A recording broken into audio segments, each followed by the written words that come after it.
Assalamualaikum warahmatullahi wabarakatuh. Di video kali ini saya akan menganalisis saham ADI ya, ADI Karya Persero. Nah, di mana di sini sudah bisa kita lihat polanya. Jadi di sini downtrend. Kok ini seperti kok hampir sama dengan apa ya?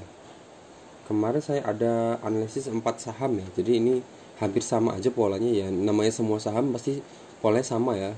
Jadi pertama dia turun, kemudian dia naik, kemudian dia konsolidasi, kemudian turun lagi. Nah, kemudian dia di sini sudah ada indikasi dia akan bergerak naik ya.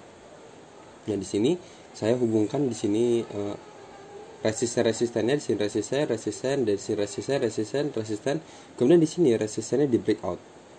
Yang di breakout, kemudian dia sekarang juga berada di area bisa dibilang area support ya. Di sini juga di sini area resisten. Kemudian di sini menjadi area support, kemudian di sini beberapa kali menjadi area support dan akhirnya di sini di breakdown ya. Nah, kemudian dia sekarang sudah berada di area ini. Jadi ada dua pantulan ya di sini, sebelumnya ada resisten, di sini ada support. Jadi ini bisa kita menjadikan area ini jadi acuan support selanjutnya ya untuk saat ini. Berarti kan dia sudah berada di area ini dan kemarin closingnya kebetulan sudah di atas area ini.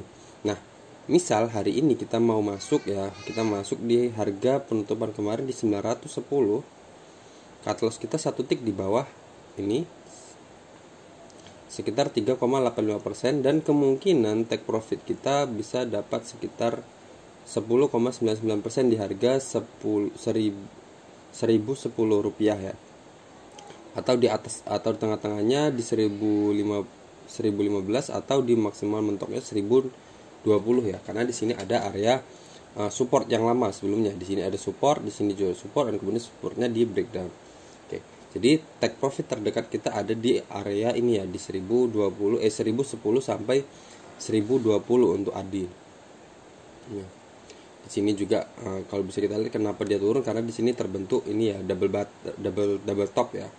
Double top, kemudian dia turun, kemudian dia di sini udah indikasinya naik sama seperti ini. Nah, di sini dia turun,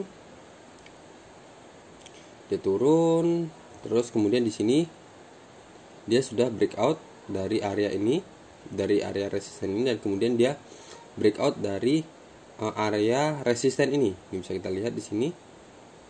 Ini ada resisten, di sini resisten, dan kemudian resisten di breakout, dan kemudian dia retest lagi di sini untuk menjadikan resisten yang lama menjadi support yang baru. Nah, kemudian dia naik ke atas. Kemudian dia kembali lagi ke support yang resisten yang sebelumnya di breakout ini dan menjadi support, dan di sini dia berfungsi juga menjadi support dan kemudian dia naik ke atas ini. Nah, jadi kita bisa ambil ancang-ancang posisi beli di sini karena di sini pertama candlenya hijau, kedua dan dari volume pembelian juga udah melewati garis MA20 ya, dua candle ini. Di sini ketika kemarin dia sudah mulai menyentuh dan candle berikutnya sudah mengkonfirmasi bahwa dia memasuki area ini udah membreakout dari area resisten ini. Jadi tetap kita harus membatasi kerugian kita dengan cut loss. Ketika dia ternyata bisa aja ada kemungkinan dia nggak naik tapi dia malah kembali turun ke bawah. Jadi kita batasi ketika dia melewati angka atau menyentuh angka 875 kita jual dulu. Nah, kalau nggak dia akan bergerak kembali turun ke bawah sini. Bawah sini sekitar berapa ini?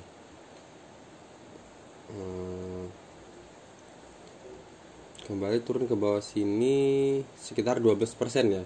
12% itu udah terlalu banyak atau dia kembali ke resisten ini. Resisten trendline ini untuk menjadi support. Tapi kalau sampai resisten ini menjadi support, jadi kemungkinan dia akan terus bergerak downtrend ya. Jadi kita kan masuk ke saham ini untuk mencari kita berani masuk ke saham ini untuk karena kita udah dapat mengindikasikan bahwa saham ini akan bergerak uptrend.